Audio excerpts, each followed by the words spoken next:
So let's talk about pet grooming. If you think it's just a world of cute bows and fluffy haircuts, well, you're really only seeing the tiniest sliver of the picture. Today, we're going to dive into what professional grooming is really all about. We're talking incredible skill, some serious challenges, and believe it or not, some amazing business potential. Okay, so take a look at this. On one side, you've got the dream, right? That perfect, fluffy teddy bear dog that you see all over social media. But on the other side, well, that's the reality. That's what groomers often start with. We're talking about a severely matted, really uncomfortable cat who's so overweight it can't even clean itself anymore. And that's the thing. You got to understand, this isn't just about making pets look pretty. This is about their health and their welfare. So the big question is, how do you get from that to the finished product? Well, you might think it starts with the clippers or scissors, but nope. The absolute most critical part of the whole thing, it happens right here, in the tub. And this prep work, let me tell you, is totally non-negotiable if you want a pro-level finish. Okay, so first up, a really thorough brush out. You absolutely have to get all that dead hair and those tangles out before they hit the water. Why? Because water just acts like cement and locks those knots in tighter. Next, it's not one, but two shampoos. The first one is for cleaning, getting all the dirt and gunk out. The second one is to actually treat the skin and coat. Then, and this part is so important, conditioning. It does more than just make the fur soft. It creates this slip that helps the dead undercoat just slide right out.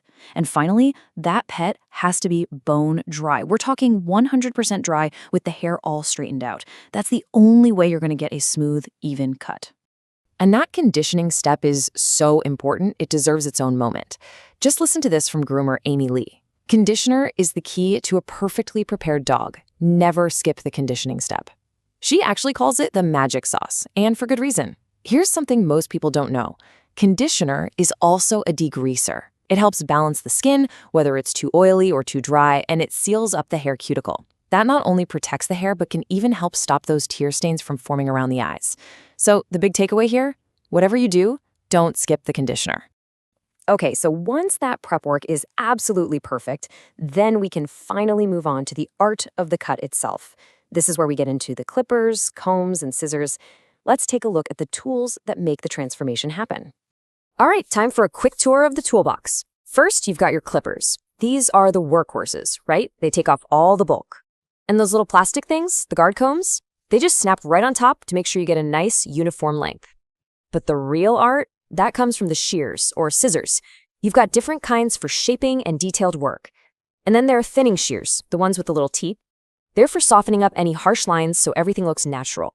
And that simple metal comb, oh, it's used constantly, all the time, to lift up the hair, check that everything's even, and guide the scissors. And check out this pro tip. This really shows you the kind of control we're talking about. It says to use only the last quarter of your shears.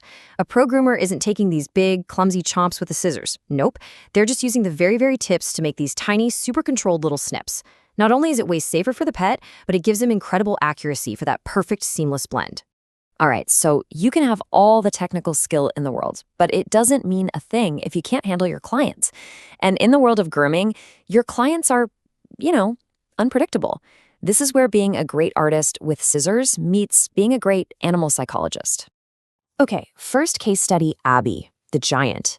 She is a 180-pound Newfoundland. And get this, other groomers have actually turned her away because, as her owner says, she's a lazy girl that doesn't like to stand. I mean, grooming a dog that big is already a workout, right? Now imagine having to do the entire thing on the floor, trying to coax this massive, fluffy dog to just roll over. We're talking about some serious, on-the-fly problem solving. And then you've got a situation like Marley the cat. She's 22 pounds, and because of her weight, she physically cannot clean herself properly. The quote is pretty direct. She has hygiene issues. So this is a perfect example of where a groomer is providing essential health care that the animal just can't do for itself anymore. It's all about her health and comfort. And that brings us to a really serious topic, matting. I want you to hear this quote from a professional groomer talking about a matted cat named Oliver. She says, "I will never teach somebody how to brush out their matted cat. It's not humane." Wow, that is a powerful, ethical line in the sand. She's saying she'll teach you how to shave them off, but she refuses to teach you how to brush them out. And the reason is simple. It is just plain cruel. And here's exactly why that is. Matting is not just some bad tangles.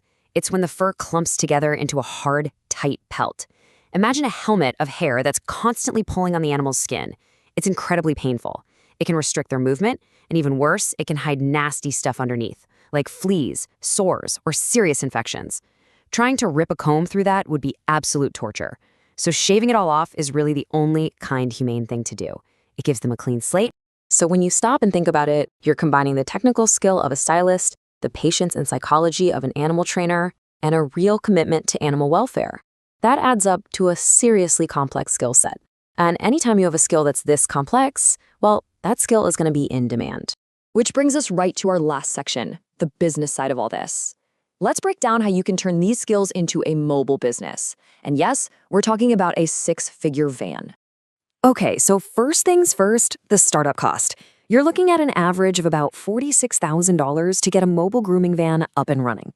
Now, that might sound like a lot, but that number covers the whole shebang. The van itself, plus converting it with a tub, water tanks, a generator, everything you need, right down to your first set of shampoos and clippers. So how do you start making that 46 grand back? Well, the whole mobile grooming business model is built on convenience. You go to the client and they'll pay a premium for that service. A pretty standard day for a solo groomer is being able to service about 6 dogs. Okay, let's do some quick math here. You take those 6 dogs a day, you work a regular 5-day week, and that can bring in a potential annual revenue of $180,000. Now think about that. For a business run by just one person, that is absolutely incredible. Now, revenue is one thing, but what about profit? Let's look at a sample month. You bring in $15,000. From that, you take out your van payment, maybe around $500. You take out another $1,000 or so for gas and supplies, and you're still left with a monthly cash flow of over $13,000. This shows it's not just a fun job you're passionate about, it can be a seriously profitable business.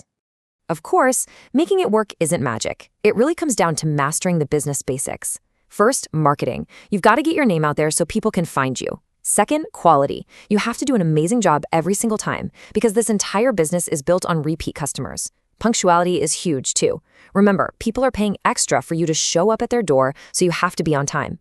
And finally, the boring but essential stuff. Get your legal house in order. Set up an LLC, get the right insurance, and protect yourself and your business.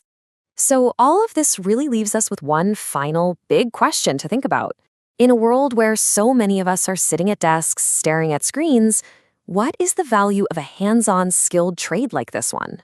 It's this amazing combination of artistry, animal psychology, and pure entrepreneurial spirit. It's really a powerful reminder that with a skilled pair of hands, a lot of hearts, and a deep knowledge of your craft, you can build something truly remarkable.